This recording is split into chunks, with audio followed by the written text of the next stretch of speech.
Giga Daniel Ocean. Holy cow. Hearst would be proud to see that the press is upholding the legacy of yellow journalism. Is the press really hoping WW3 will save their industry? I honestly don't think, for the most part, that these people are pushing war because of the value to the industry. I think it is the value of their own individual careers because it is part of their branding. I mean, it's doing wonders for people like Michael McFaul. Without a doubt. I just think the whole like structure of their particular field incentivizes that, though.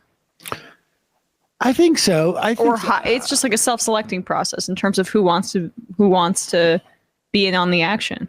But I think if we were to, well, I guess it may get you more access is the argument on some level. But when you're in the White House press room, I think that it really is about the culture in the Beltway that suggests if you're willing to promote war, you're a serious thinker. I mean, I just think that like probably helps your sourcing.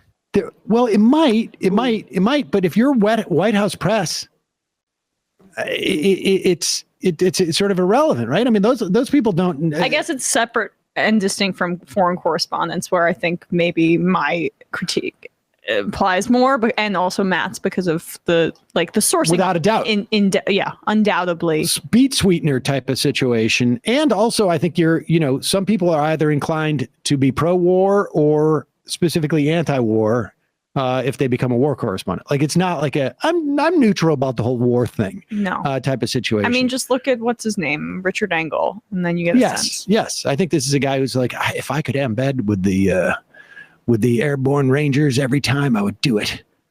But I just think that there's just a culture where like if you're willing to make those hard decisions. That's why also we need to send more people to war and we need to cut Social Security. Yeah. Those are the two things. Mm-hmm. Doodles. Wait, you cut off the press corps video before Ryan Grimm gets pushback for asking about U.S. providing diplomatic support? Oh, was that tagged on the back of the end of that? It was? I thought it was a separate video. Here is, I wanted to play this. Let's play this Ryan Grimm thing. So Ryan Grimm from The Intercept was at the White House press corps yesterday while all the other reporters were basically asking, like, why aren't you getting more involved in this war? Why can't we have more involvement in this war? And he asked a very key question here, that the U.S. is refusing at this point to engage in direct negotiations with the Russians. I can come up with a response to that on both sides of that. Is that, maybe the U.S. doesn't want to make this about U.S.-Russia. That's, but on the other hand, maybe they need assurances from Russia about things like NATO or whatever it is, or troop movements or military hardware movements. At the same time, the question is, well, okay, if you're not going to engage, like how empowered is Zelensky to negotiate certain things that have to do with things like NATO expansion? Here is Ryan Grimm asking that question of Jen Psaki. Go ahead. So, aside from the request for weapons, President Zelensky has also requested that the U.S. be more involved in negotiations toward a peaceful resolution to the war. What is the U.S. doing to push those negotiations forward? Well, one of the steps we've taken, a significant one, is to be the largest provider of military and humanitarian and economic assistance in the world, to put them in a greater position of strength as they go into these negotiations. We also engage and talk to the Ukrainians on a daily basis. And the president and this national security team has rallied the world in being unified in their opposition to the actions of President Putin. So those are the steps we're taking. We also engage oftentimes before and after any conversations that any of these global leaders are having with both Russians and Ukrainians, and encourage them to make sure they're engaging with Ukrainians directly. So would Zelensky be empowered by the United States to reach an agreement with Russia and have U.S. sanctions released as a result? Well, he's the leader of Ukraine, so he's empowered to have a negotiation with Russia, and we're here to support those efforts. That's a yes. Again, I'm not going to get ahead of a negotiation, but we are here to support those efforts. We discuss and have conversations with his team on a daily basis.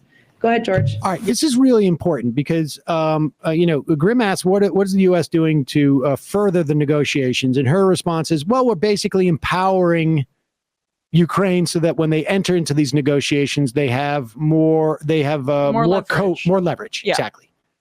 But then he asked, do they have authority to speak to some of the material questions that Russia may want at this time, which in the wake of sanctions and these things, which would be like reversal of the sanctions, unfreezing of my yacht, and but also obviously other things. What about Nord Stream? And the question is, how can Zelensky negotiate if Zelensky has to sit down with Russia and say like, oh, I got to go in the back and ask my manager if I can do that, because it has to do it for all of these things. Zelensky's not negotiating. Zelensky is a messenger and a mediator between the part of that negotiation. So, and it also undercuts Zelensky in any conversation that he may have, because like this is not a serious conversation. Right. Let me talk to the person who. Let me talk to your manager. Then. Right. Why am I talking to you now?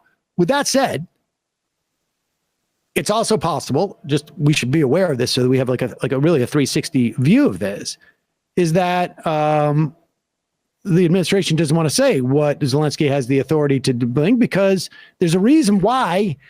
When you go in buy that car, the guy pretends that his manager's in the other room because I don't know if I can do that. I don't know if I can do that.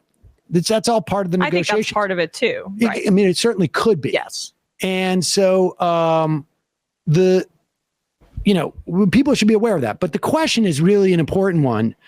And the answer to that question is a really important one. It's not necessarily important that we know, but it's really how it's being addressed in that moment. And there should be, that is a far more productive line of questioning that should be happening in that room than just like, why aren't you bombing more? Well, because if you're abandoning the diplomatic route and you're pouring weapons into and arms into Ukraine, which I do think is understandable in terms of giving them defense capabilities. But if you're abandoning the diplomatic route, then we're back to like the Hillary Clinton clip from Maddow, which is essentially like there are forces in that room, potentially, we don't know. Again, that's why Ryan's question is so good. But there could be forces in the room with Biden essentially saying, let's let this play out because Putin could get weakened. And that is a terrible situation to use Ukraine, the over 40 million people that live there, as a proxy for weakening Putin. And that's a terrifying prospect. And I think like that's some of what Ryan's hitting on there. Yes, because if Zelensky is saying, I want the U.S. involved in negotiations, he must be feeling that it's not helpful to have to say, like, you're asking me to do stuff that I'm not authorized to do. Yeah. And that is going to slow the roll, as it were. And there are forces in the United States that want that roll slowed. Oh, without a doubt. Without a doubt. Without a doubt.